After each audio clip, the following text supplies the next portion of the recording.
In the charged atmosphere at this time around the role of Muslims in America comes what is billed as the first major exhibition in the United States on the Quran. Jeffrey Brown reports.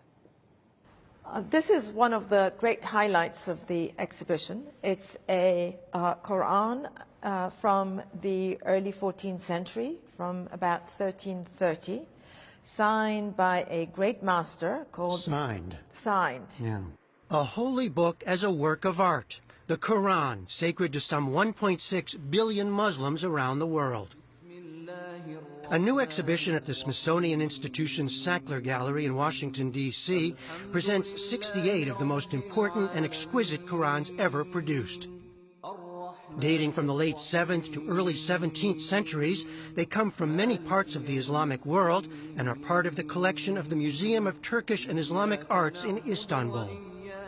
That's where Sackler chief curator Masumeh Farhad first saw them.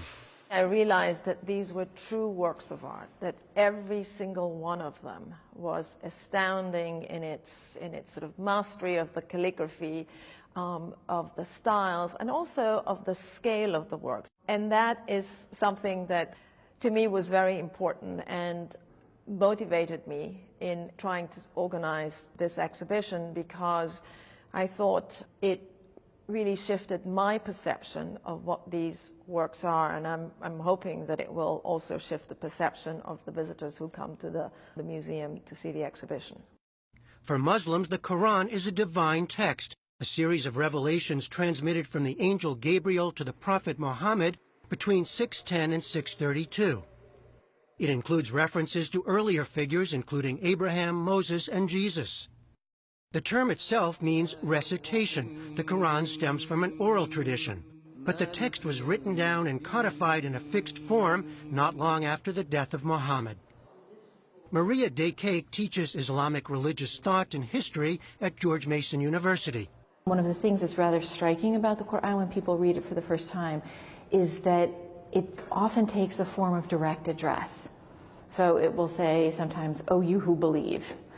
Sometimes it'll address all human beings, O humankind. It is a series of moral exhortations, exhortations to virtue. It includes many stories of prophets before the time of Muhammad. It's an attempt to grab the listener or grab the reader, to wake them up, to make them think about their life, about the world around them. It's a lot of passages with rhetorical sentences, right?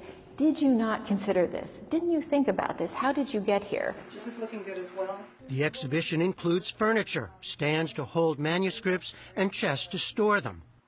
Many of these Qurans were originally commissioned and donated or collected by rulers. Early manuscripts on parchment feature plain ink and simple designs.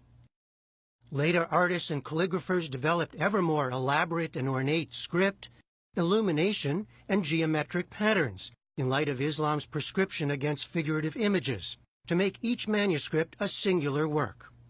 It's how they sort of use their individuality is really quite remarkable, and the greater master, the better they can sort of manipulate the style without breaking the rules, because you could not break the rules of a particular style of calligraphy, but you could sort of stretch them and sort of introduce your own sort of touch to a particular style or a particular type of writing.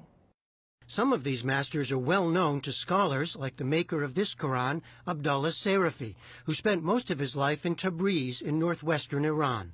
What is remarkable about Abdullah Sarafi is the fact that he was able to write in more than one style of calligraphy, because usually most calligraphers specialized in one style and one particular size alone. It was clearly a Quran that was meant for display. It is so lavish in its use of both illumination, in terms of that sort of very rich black ink, the fact that every gold line is outlined in black. I mean, this is a visual feast and is supposed to be viewed and looked at. So it was meant as a display copy. How long would it take to do something like this? Many years. Years for each one? For each one. Even amid a highly contentious and politicized atmosphere today concerning Muslims in America, the curators say this exhibition was long in the works and the timing is coincidental. For her part, Maria Daycake hopes it will shine a different kind of spotlight on Islam and the Quran. You will hear sometimes Islamophobic comments about Islam, and they'll say, well, you know, why would I want to know anything about this text? I see what kinds of things it produces, right? It produces people who behave in these violent ways or something like that. But when you come here, you see the larger reality of what it's produced, right? It produced beauty. It produced scientific inquiry. It inspired literary endeavors.